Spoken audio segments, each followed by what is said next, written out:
In progress. Okay, this is the new super. I used this on Wednesday night at the other church. Seems to work a lot better. So I just went ahead and sprang for us. And now we got two of them. Too bad you can't put two of them in, or I'd do that too. You can get these things. They're hundreds of dollars, and they have like 6 microphones. They put them around the room. We have one in our conference room at work. I mean, you can literally talk this soft. The thing is 25 feet away and you're talking this soft, and the person who's listening on Teams is hearing every word you're saying. So you don't want people to hear. Yeah, so you gotta really watch it.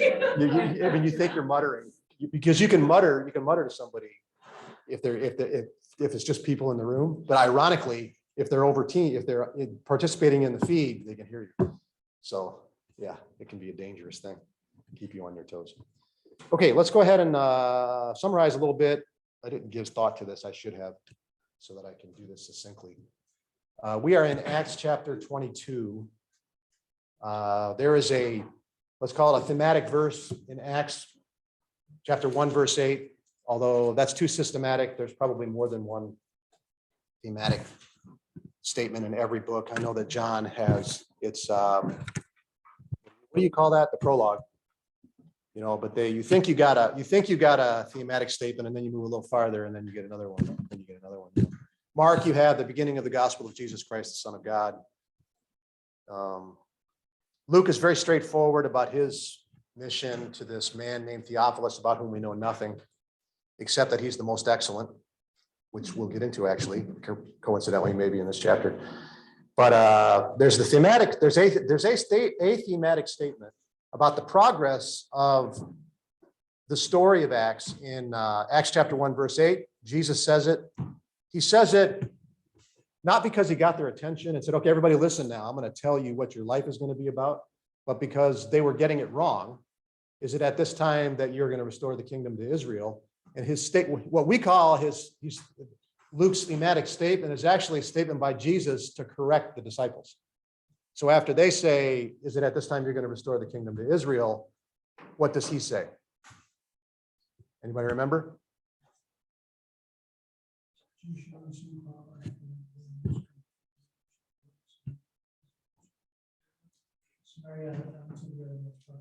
I can't wait to see if this microphone picked that up. Yeah, you shall receive power when the Holy Spirit comes upon you. You should be my witnesses in Jerusalem, Judea, Samaria, the uttermost parts of the earth. It's actually prefaced with, it is not for you to know the times or epochs which the Father has set by his own authority. There's the corrector. Luke now takes that statement by Jesus, which has one meaning in the original statement by Jesus, and he uses it for another purpose as a summary statement of the unfolding proclamation of the gospel in Acts. And that you see a lot as well. You have the meaning of the speaker, in this case, the Son of God, and you have the meaning of the author, which may or may not be the same thing in what somebody says, or the one might be an extension of the other, which is the case here. Jesus said it, Luke uses it and extends it and uses it as a framework to lay out, I think, to a certain extent, his writing. And so you have Jerusalem, Judea, Samaria, the uttermost parts of the earth. We have seen that that roughly corresponds to an accident for the Samaria part and even the Judea part, because there's a persecution in Jerusalem which leads to the scattering like roaches of the disciples into Judea and then into Samaria. So that's by historical accident. What Jesus decrees, Samaria, occurs by historical accident, because it happens because of a persecution that nobody wanted at the time. So after we get to Samaria, then by accident, Paul, from a human perspective, is going to chase these people down in Damascus as they flee north into the Hellenistic world, try to get them turned around. And quite the contrary, not only does he not successfully turn them around, he joins them and proclaims their message. So I'm sure he marveled about that frequently in his own life. And I think we read about that every once in a while. Anyway, that leads to 3 journeys, what we call journeys. 1 through Galatia. I should get a map up. I have no maps up. Yeah, she's showing her a map there. I should just be having a map up here.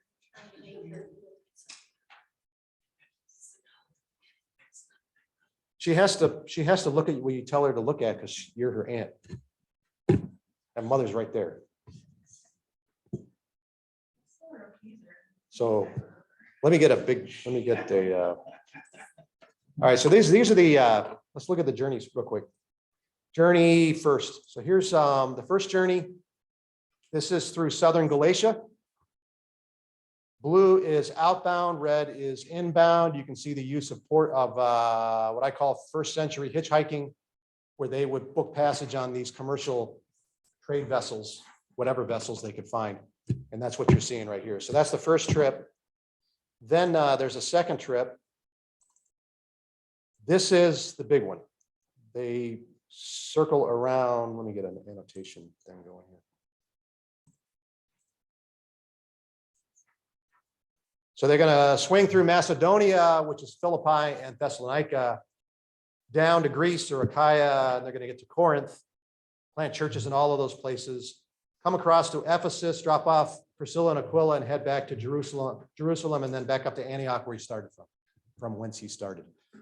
So now there's no distance between the second and third journey. Immediately, Paul takes off again. He saw something in Ephesus. And so he's going to head back to Ephesus on the third journey.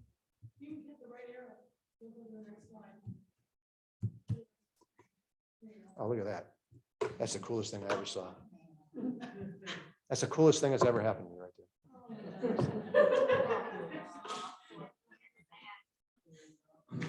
So he finally talks. Okay, so then he heads back to Ephesus, just having missed Apollos. One of the great, I don't know what you want to call it, signature workings of God in the entire Bible. Apollos, who was not a Christian when Paul, and was not present for Priscilla and Aquila when Paul was last in Ephesus. Priscilla and Aquila meet Apollos, who is a believer in John the Baptist. They bring him to faith in Jesus.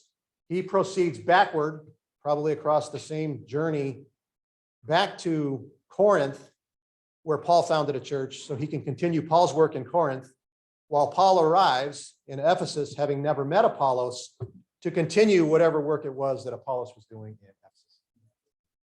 That's how God draws it up. This is why I like maps. You can't see that in the narrative, but when you look at it on a map,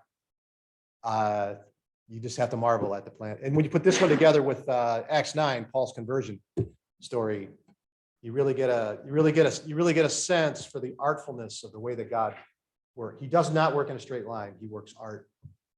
There's no straight lines on these maps. You're not going to find an operations room where there's this linear progression of the gospel across the world or something. We do that. He does not. He does not do that. At any rate, the point is Jerusalem, Judea, Samaria, the uttermost parts of the earth really becomes from Jerusalem, from Antioch, right here. Two of the journeys were from Antioch. They originated and terminated in Antioch, the first two. So Jerusalem, then from Jerusalem, from Antioch. So the gospel, in a sense, the proclamation moves from Jerusalem to Antioch as kind of the home church of the proclamation, as it gets in Hellenistic advance. Then from Antioch to Ephesus on the third journey, where all of Asia will hear the word. It's the most successful part of the missionary journeys. It's so successful that it causes so much commotion that it nearly causes a riot in Ephesus. They've had enough of it. Paul ends up leaving. And what's interesting is that he was told not to go to Asia in the first journey. He went skirted around. Second journey, he was told not to go to Asia. That's why you see this right here, because God intervened and said, no, it's not time for Asia yet. Well, how about Bithynia? No, you're not going to Bithynia either. Just keep walking. So he keeps walking until he runs out of real estate. Troas, port city. First century hitchhiking, gets across the Aegean Sea, ends up in Neapolis, which is the port city for Philippi. And then he proceeds down the coast till he gets to Corinth. It's going to take a vessel out of Kenkre, which is the port city for Corinth. That's how it works. You have the major city just inside on a river or something, and then you have a port city that provides access and trade and so forth. Same thing with Ephesus, although Ephesus was a port city, I think. Is that right? Ephesus was its own port city. Leading city, so you can see Paul's patterns here, right? Awful lot of Roman colonies. Iconium, Lystra, Pisidian Antioch, Syrian Antioch, Tarsus. We find out about Cilicia in Galatians, not Acts. Troas, Roman colony. Philippi, Roman colony. Thessalonica, Roman colony. Athens, free city. Corinth, Roman colony. Ephesus, Roman colony. So Paul's pattern was to visit Roman colonies where there were Greek-speaking Jewish synagogues so that he could have access to Greek-speaking, God-fearing Gentiles who would attach themselves to the synagogue. Is that his sole purpose, or was it because the roads went there? Nobody ever has a sole purpose, but that was his pattern. That was when you look in Acts, what you can pull out of it is he gets to a Roman colony and immediately it says on the first Sabbath he went into the synagogue and he preached, and then you'll find out about suddenly these Greek-speaking Gentile God-fearing new Christians begin to appear in the narrative until by the end of it, there's all kinds of them. And then you'll see their names at the end of the letters. Greet so-and-so, greet so-and-so, greet Trophimus, I'm sorry, Tychicus, these people that you never heard of. They're just these people he's collected during these journeys. So that's Acts 15. Well, Acts 12, I guess if you're going to include the first journey. That's Acts 12 through 22. We're in the termination of the third journey.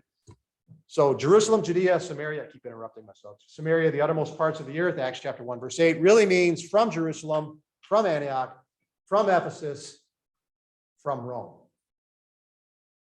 They roughly correspond. We haven't got to Rome yet. Rome is the last chapter. Rome is the termination of the book. So let's go back and look at the map. I just made all that up. Don't know whether it was right, but I said it. So here's his journeys. You can see him there in green. This is the slide that I created for the sermon that I did 2 weeks ago. Seemed to work out pretty good. But here's Paul. The reason, if you're wondering what all the colors are about, I'll talk, never mind. We'll deal with that in a minute. There's a lot going on this thing. This is its own hour of interest, in my view. So here's the first journey, Galatia, right around 50. So if Paul if he joined the church, then the sect of the Nazarenes, this new sect of Judaism. So you have the sectarian Judaism that arose in the intertestamental period between the two testaments during the exile, when the Jews are out among the nations. And it just opens up in the New Testament and they're just there. You have this sectarian Judaism now. You have Pharisees, Sadducees in the New Testament, Herodians, although I don't know whether to what extent they're considered a sect or just a political movement or a political alignment. The Zealots, which is a revolutionary movement that's going to cost Israel dearly in 66 to 70 AD there with the Jewish revolt. The Essenes, who did not make an appearance in the New Testament, they are the ones who gave us the Dead Sea Scrolls. We're very, very grateful for that, even though they didn't intend it. And then now there's a new sect of Judaism arisen that they call the Nazarenes, who believe that a Nazarene was some kind of deity who was crucified but was resurrected, all of which is about as blasphemous as it could possibly be to any of these other sectarian groups of devout Moses followers. There's all the devout Moses followers, and then there's the Nazarenes who seem to have departed. But they believe in a crucified Messiah, which is a contradiction in terms, now resurrected, vindicated, and exalted to the right hand of God. And that roughly encapsulates the gospel as it is presented in the book of Acts over and over and over again. By all concerned, I guess would be Peter and Paul are the only ones we get sermons from. Stephen's was not a sermon. There's no gospel. And although he's the vindicated Christ is right there. Yeah. So even in implicit, he doesn't tell you about the vindicated Christ, Stephen, at his stoning. He describes the vision that he's seen of the resurrected, vindicated, exalted Messiah standing at the right hand of God. So there's your picture. So you have the proclamation of that gospel. And now with Stephen, you have this visual presentation that Luke helpfully records for us of a vision of the resurrected Messiah. So Stephen dies, he gets stoned, Acts chapter 8, and unbeknownst to himself, but he will shortly, Saul, Paulus in Greek, will pick up the baton. Stephen was a Hellenistic Jew. Paul is a Hellenistic Jew. Paul will pick up the baton that Stephen dropped when he was stoned and carry on a ministry that, in my view, was virtually identical to the one that Stephen had, which I don't think was a coincidence. Had he not been stoned, my guess is Stephen would have done exactly what Paul did and pushed the gospel out into the Hellenistic world. Okay. What else we got? Anything? Yes, let's do this. You're probably getting sick and tired of seeing this, but this thing's like, where did I get this? I got this in seminary in 1990, in 2000. I got this in a Greek class in 2000. Douglas Moo, who writes commentaries wrote a commentary on Romans. He charted, I think he drew this up. He scribbled a simple version of this on the board. And it's so stuck with me that I still use it. If I ever see him again, which I won't, if I ever saw him, I would tell him I still use this. He just said it as a matter of fact, because somebody in the class said something wrong and he wanted to correct them. And he drew up these two arrows like this, corrected sort of modern Protestant, what he viewed as a mistake by modern Protestantism. But at any rate, we're very individualistic. We love our individual application. So we read these texts with an interest to the individual. How is a man or woman, for example, justified by God? As if that's the question the author was asking and answering. I submit that it was not. These people were trying to figure out what on earth has God been doing. We thought we had it. Jesus says in Luke 24, oh, you slow of heart to believe all that the scriptures, all that the prophets have spoken about me. Was it not necessary for the Christ to suffer? And on the third day, rise again, or something like that. He recites, he's not dealing in theology. He recites the history of it. He corrects their understanding of history, of what it is that God has been doing. And so you're going to see that in Acts, Romans, Ephesians. Maybe we'll look at some this summer. We'll go back and look at these. All the time, these authors are dealing with what has God been doing? What is he doing now? That's the gospel in Acts. And who are the people of God? Because apparently it ain't just Jews anymore. It's also Gentiles, which doesn't make any sense to any of these people. So these are the issues that's floating around in their head, not justification by faith.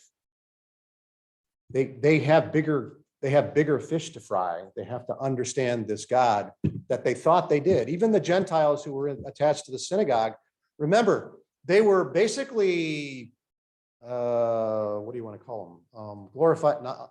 Unglorified Jews.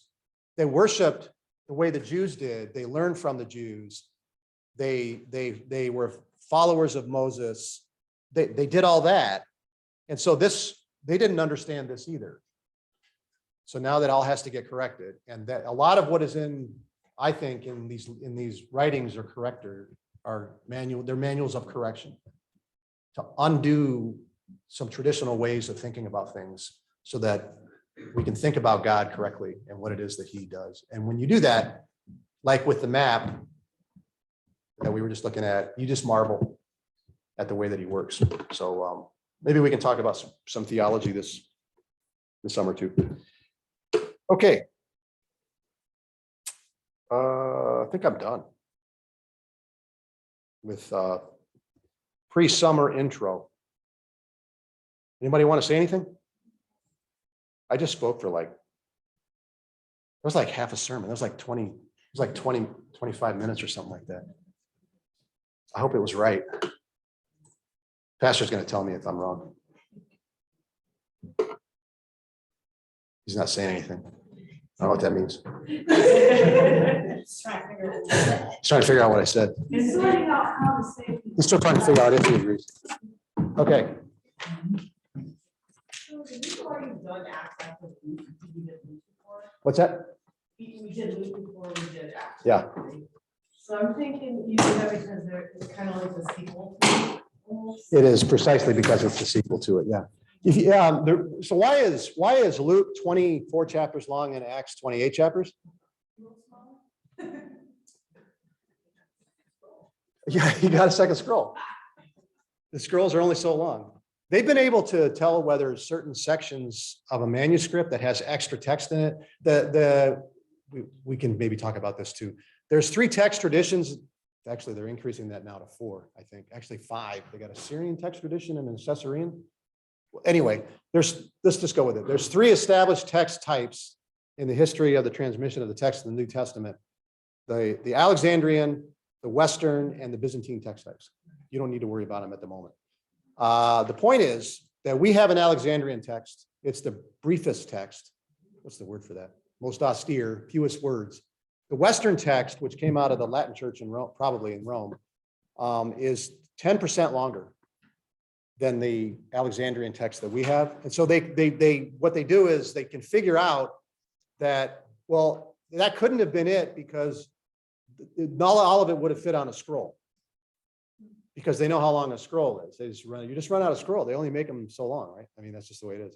So they can actually do the math on some of that stuff and know whether this piece of text could have been included, for example, in the original book of Acts, because it just wouldn't fit.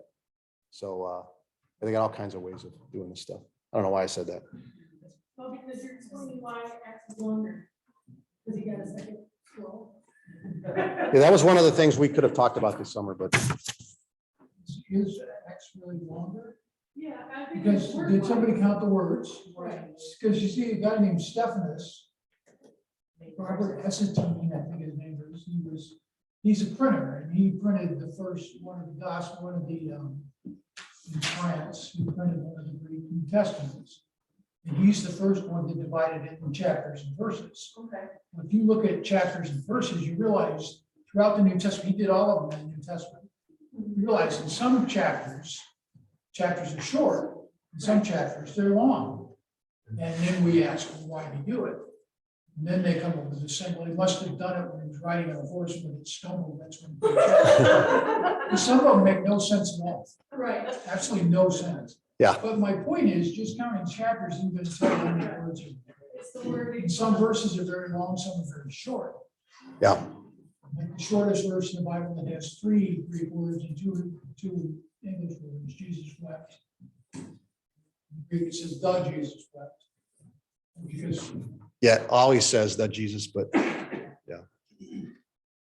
Okay. That's the question where I think you've got to be careful you don't just cover. But I think you can find that 24 chapters, 28 are very close. Yeah, there's slightly more words in Luke than in Acts, I believe. So there's Yeah, 24 chapters, but there's you can look that up, but I think there's, yeah, which means the chapters in Luke are longer than they are in Acts. trivia. Together, the 2 books constitute over 25% of the New Testament, which leads to one of the great ironies of the New Testament. You're probably tired of hearing it, but over 25% of the New Testament was written to a Gentile over 25% of the New Testament was written by a Gentile who never knew Jesus to another Gentile that we know nothing about, except that his name is Theophilus and he's called the most excellent. So maybe he's from the equestrian class. But, huh? See, that's the other thing. Just might be a general that Luke used to talk about people who want Christ. You could. If it's a question. I don't personally wouldn't do that kind of thing myself, but because the next thing you know, you're making a sermon out of it. Well, yeah, And and I then- think the point is, if you look at the titles, it's most likely an individual. Well, who is the individual? We have no idea. And it's unprecedented in any of the other New Testament books. That doesn't happen. That's right.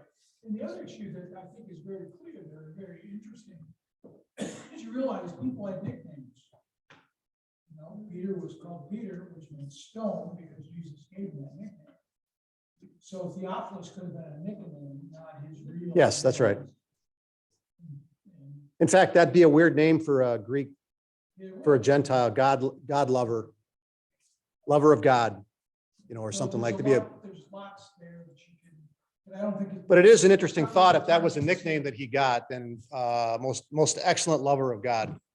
That's an interesting thing. Anyway, we're way aside here. We're Luke again. Just so you know, Luke has about 1,400 more words than Acts. There you go. Yep. According to this website. One of the great writers of ancient Greek. Lucius, maybe Lucius of Cyrene of the church in Antioch.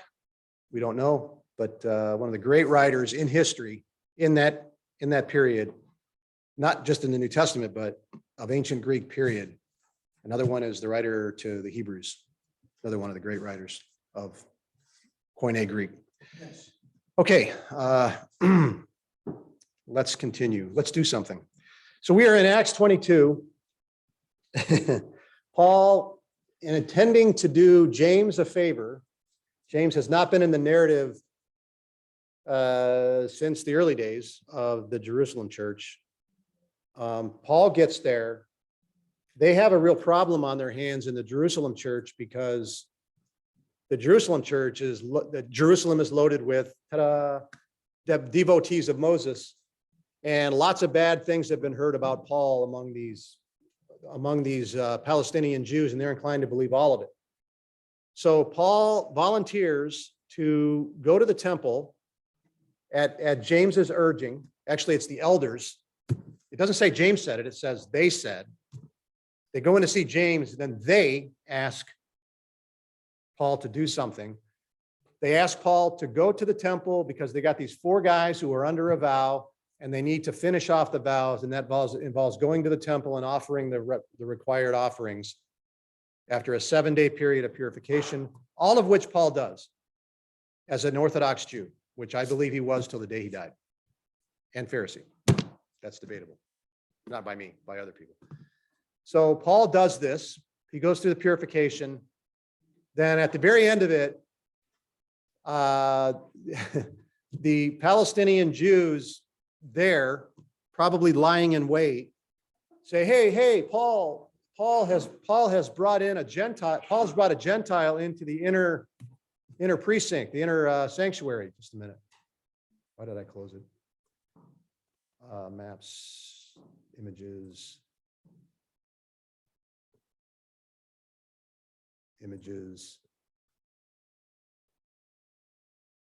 Where's my, there it is.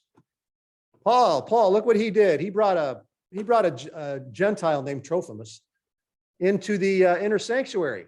Gentiles are allowed in the court of the Gentiles, this outer part, but they're not allowed in here. And they claim that he did that. And why would they claim that he did that? Well, if you want to get Paul, what sort of person is Paul? Well, one sort of person he is Roman. He's a Roman citizen. Roman citizens are exempt from crucifixion. And the Jews don't have the authority to execute anyone. So the stoning of Stephen, if it was legal because it was the result of a violation of the temple. And that was the only situation in which they were allowed to execute the death penalty. The Romans had conceded that to them. So this is their chance. They have Paul on the ropes. If they can make it stick that he brought a Gentile in the inner courts, they can get a death sentence out of it and have him executed.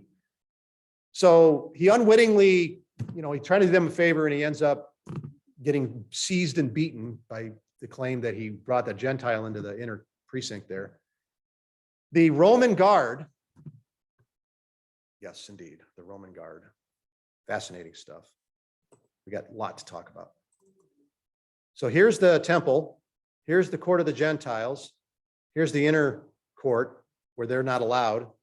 It's the court of the women. Just beautiful picture, graphic picture of first century social caste system in Israel. The strictest of demarcations between groups, between peoples. Of course, no lepers are allowed in here anywhere, right? I mean, it's just very, very picturesque. Anyway, this is the Antonia Fortress. So concerned were the Romans that trouble in Israel would ignite from the Temple Mount that they literally built a fortress attached to the Temple Mount so they can overlook the temple and look right into the inner court or the courtyard. And if there's any problems, they're down there within 30 seconds. So that's exactly what happens. This ruckus breaks out. The soldiers come streaming in. There's probably 1,000 soldiers. There's a tribune in charge of this. His name is Claudius Lysias. You'll meet him in the next chapter. By name, you'll meet him in this chapter, but by name in the next chapter. He's a tribune, which is a commander of 1,000, Kiliarchus Greek, and he sends some centurions into the inner court, into the court to put down this whatever it is. So some 10 centurions would mean at least 2, which would mean at least 200 soldiers, which would be at least 20% of the forces in the Antonia Fortress. So they go in, they grab Paul, they take him out, they rescue him from the Jews. He gets to the steps here. He wants to stop and speak to the Jews and try to calm this situation down. And so they're gonna, the tribune is going to allow that to happen, which is going to lead to the next sequence here in chapter 22. So if we go back to, just by way of reminder, chapter 21, it's a fascinating bit. We'll get back to it in a second. This is the statement. So here's the conversation. Luke must have been right there, or somebody must have been right there, because he records this conversation between this Roman tribune and this Roman citizen, Paul of Tarsus. There's a mistaken identity. The tribune thinks that it's this revolutionary guy, Egyptian from a number of years ago that's come back. Paul speaks Greek, probably very good Greek. And the Roman's kind of surprised. He says, "Aren't you the Egyptian?" And Paul says, "No, I'm not the Egyptian." Verse 39, "I am a Jew of Tarsus in Cilicia, a citizen of a no insignificant city, a citizen of a very important city." So he identifies himself. The tribune does not pick up on the hint there about Paul's identity, about Paul being a Roman.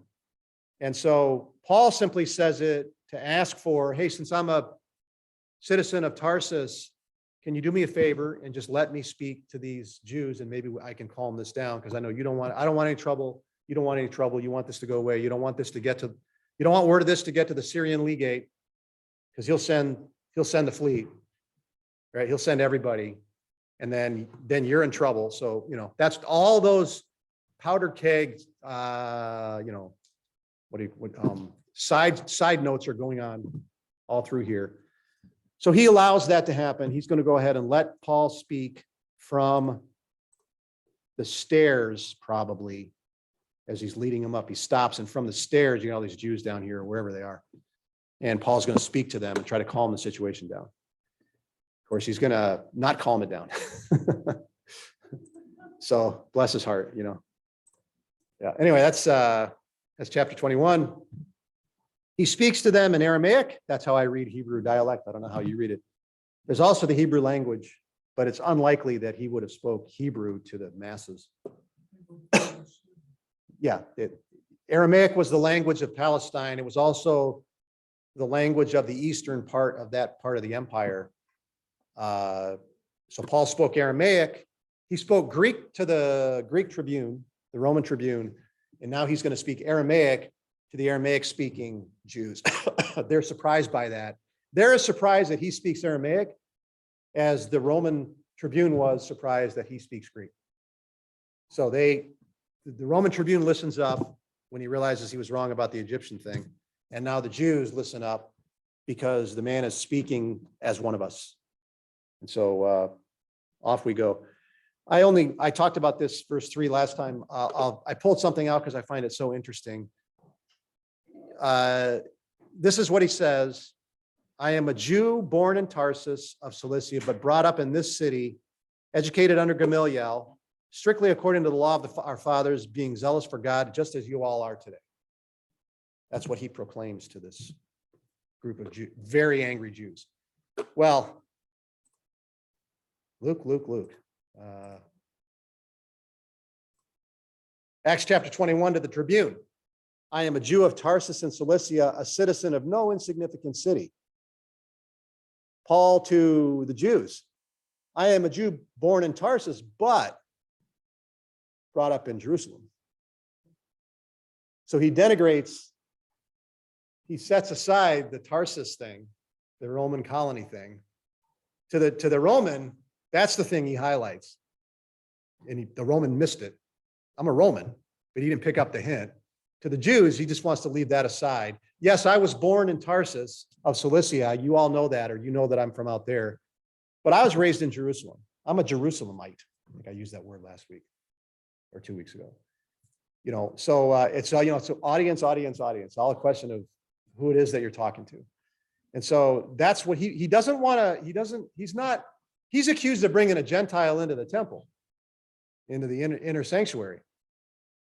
He wants to highlight his orthodoxy, not his Hellenism. So he focuses on that part of it. So that's why you see this, let's see, 1, 2, 3, 4-fold restatement. Brought up in this city, educated under Gamaliel, strictly according to the law of our fathers, zealous for God, just as you are here today. He reemphasizes the point 4 times over. Gamaliel was a leading Pharisee of the day, a rabbi. He would eventually go on to become the leader of one of the 2 most important rabbinical schools of thought, the School of Hillel, later on. He made an appearance earlier in the book of Acts, chapter 4 or 5, when he calmed the Sanhedrin down about whether they were going to try to continue to persecute these Christians. And he said, I don't think that's a good idea. He was the one that gave the wise counsel.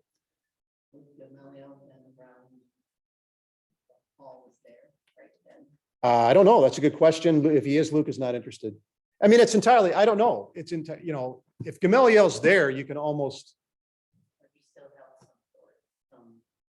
Yeah, he lived. Did he live in? I don't know. I got to look this up. Remember, the Jewish war is just a few years away.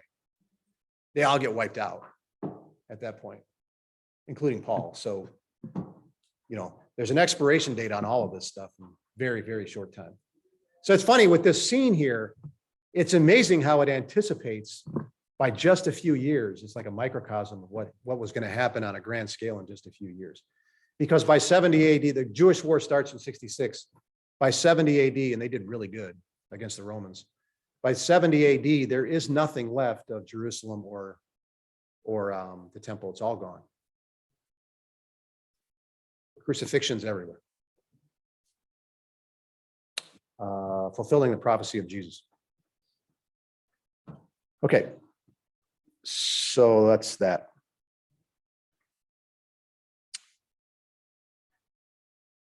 So Paul then, I think I've showed you this before, but since we got new people and I want to show off the slide. That's not it. There it is.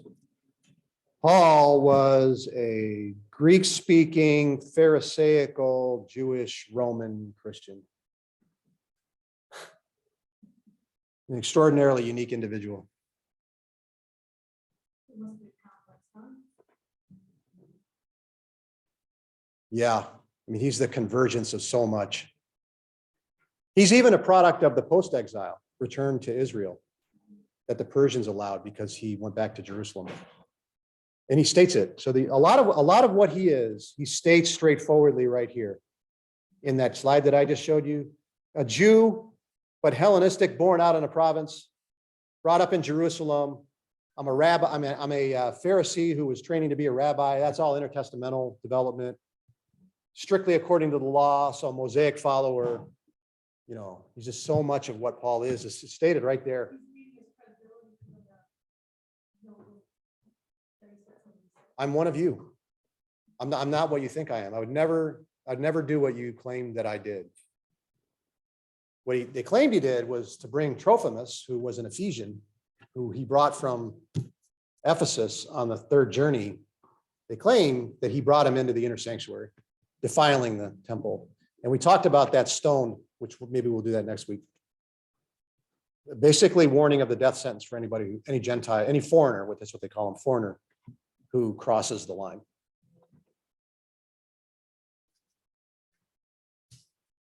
Okay. Paul wasn't the only family member in Jerusalem at this time. He has a nephew who's going to make an appearance in a little bit. But I think the point here that Paul is making is, Paul is saying, I can go toe to toe with any one of you on zeal for the fathers, in any category that you want to choose. I'm right there with you. I don't think he's exaggerating. He means right now. If he wasn't the one up front, would he be in the crowd? He would have been 23 years ago. I mean, if he was one of the crowd, he would have been upset. If he had his original path, he would have been a rabbi. He would have become a rabbi, and He would have been maybe, upset about this Egyptian, and he would have been yeah, upset yep. about The Ephesian, yeah. Okay, I persecuted this way, the sect of the Nazarenes. He calls it this way, to the death, binding and putting both men and women. That's a Luke thing. Both men and women appear a lot in the in Luke and Acts. Into prisons, as also the high priest and all the council of the elders can testify. From them I also received letters to the brethren. He means the Jewish brethren, not the Christian ones. Started off for Damascus in order to bring even those who were there to Jerusalem as prisoners to be punished. So we just talked about that. That's Acts chapter 9, when he sets off for Damascus. One of the great stories in the New Testament. One of the great examples of reversal.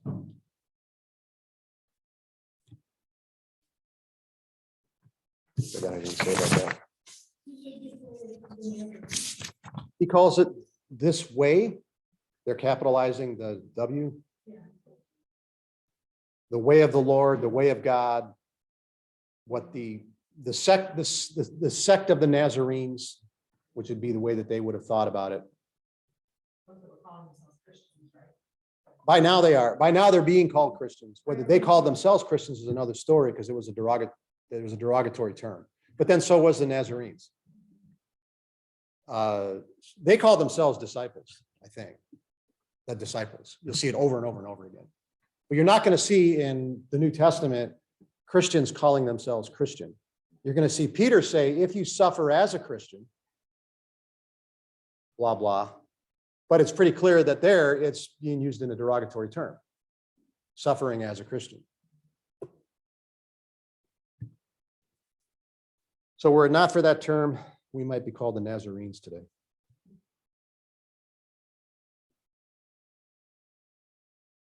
Okay.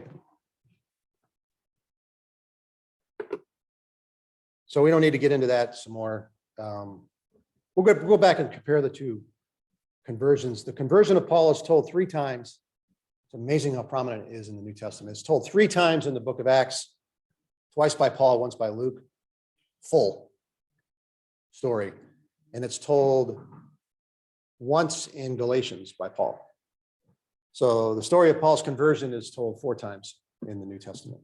It's a significant event in the history, from which we conclude it's a significant event in the history of redemption. If you don't know why, that's on you and me. If I don't know why that's on me, go thou, us, and figure out why it's important. But there's no question that it's important. So we have to think about it and figure out why it's important. Okay, here's this conversion, but it happened that as I was on my way approaching Damascus about noontime, very bright light suddenly flashed from heaven all around me, and I fell to the ground and heard a voice saying to me, Saul, Saul, Jewish name, why are you persecuting me? That's right out of Acts 9. And I answered, who are you, Lord? That's right out of Acts 9. And he said, I am Jesus the Nazarene, whom you are persecuting. That's not right out of Acts 9. That blue part is not in Acts 9. So Paul is adding the Nazarene. He's including the part about Jesus calling himself the Nazarene, which Luke didn't do in Acts 9. So to these Jews who refer to these people as Nazarenes, when Paul tells of his conversion, Jesus says, I am Jesus the Nazarene. So, no. That may be translated that way in some places, but that wouldn't be right, I don't think. So why does he do this? Maybe to explain why they're called Nazarenes. You guys are calling us Nazarenes for reasons that, for the wrong reasons. The reasons we are is the resurrected Lord is a Nazarene. You know, so he associates Nazarene, this sort of derogatory term, from a nothing place with the resurrected Jesus. There's no glorified Jesus. There's no glorified Christ here. He doesn't say, I am Jesus Christ, the third person of the Trinity, that thou shalt now follow. There's none of that. It's, I am Jesus, leaving off Christ or Lord, the Nazarene, whom you are persecuting. Very human. So little signature of the way that, you know, the way that God operates right there. But those who were with me saw the light, but to be sure, but did not understand the voice of the one who was speaking to me. This little bit of nonsense right here. New American Standard, which prides itself on literal translation, punted because they don't like heard right here. They did not hear the voice of the one, which is what it is. Because in Acts 9, it seems to say that they did hear it. So New American Standard is trying to help you out in what they think of as an apparent contradiction. Here, they don't mean hear, they mean understand. They heard him, but they didn't understand the voice. So they did not translate it properly, that's correct. And the reason they didn't do it is because they don't like the implications if they translate here, because it seems to come into conflict. It's all the time. Kind of comes into conflict right here. This is Luke talking. The men who traveled with him stood speechless, hearing the voice, but seeing no one. That's Acts 9. Did not understand the voice, did not hear the voice of the one who was speaking to me. And so Luke is writing both of this. So this is no conflict in Luke's mind. Couldn't it be that they could hear that somebody was talking, but they couldn't necessarily understand the words? Yes. I don't disagree with the idea, but it doesn't belong in the translation. Translated here, yeah. Yeah. And then deal with it. Yeah.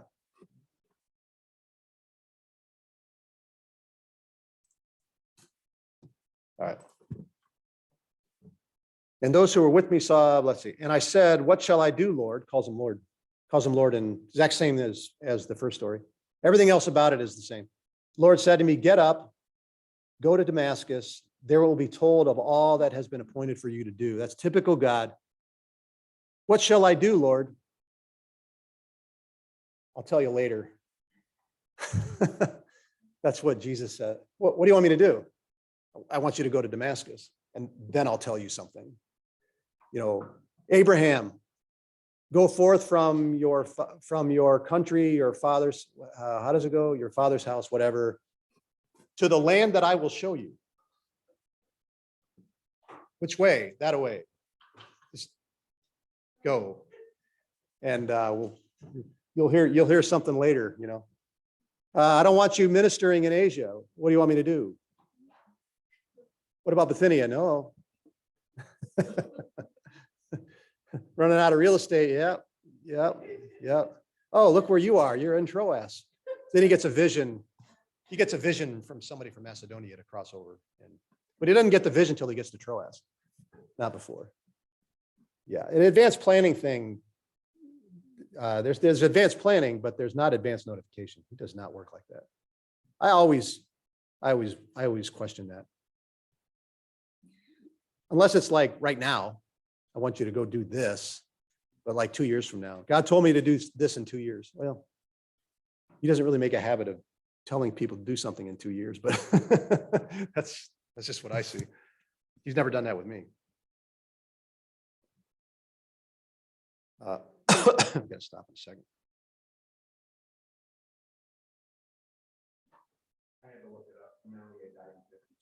You didn't make it? Huh, I didn't know that. So he did.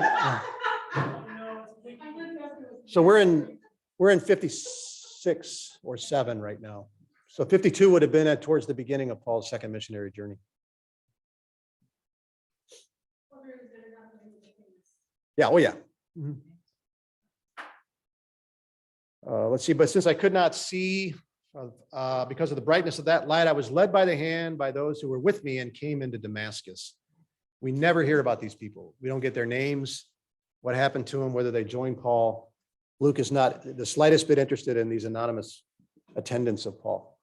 There were certainly priests coming from Jerusalem with him, or, there must have been somebody with Paul who had authority.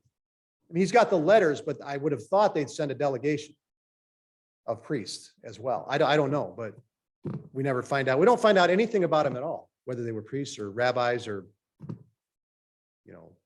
hired hands. We don't know.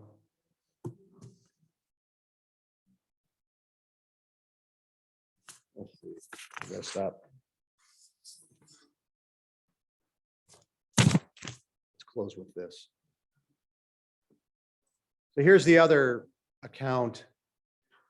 Here's Paul speaking to the Galatians. So now he's giving his testimony to Gentiles. You have heard of my former manner of life in Judaism, how I used to persecute the church of God beyond measure and tried to destroy it. I was advancing in Judaism beyond many of my contemporaries among my countrymen, being more extremely zealous for my ancestral traditions. But when God, listen to how he associates his conversion with his commission to the Gentiles. When God, who had set me apart from my mother's womb and called me through his grace, was pleased to reveal his son in me so that I might preach him among the Gentiles. There's a purpose clause to Paul's conversion that's implied in Paul's conversion. He was converted unto the Gentiles. We don't think of it that way.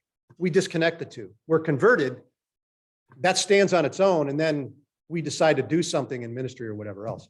But for Paul, to not preach the gospel to the Gentiles was a denial of his conversion. It was a denial of Christ himself, within himself. And that's how he thinks of it. We'll get to the rest of that next time, but that's an amazing statement right there. Pleased to reveal his son in me so that Jesus says, I didn't reveal myself to you for my health. I revealed myself to you so that you could preach my name among the Gentiles, period. So he will do that to his death in Rome. Okay, go ahead and shut it down. Try to make more progress next time. I left off 12. We had some summarizing to do just because we're collecting for a summer here. And we'll do a little bit more of it next week because I think it's helpful. But okay, thanks.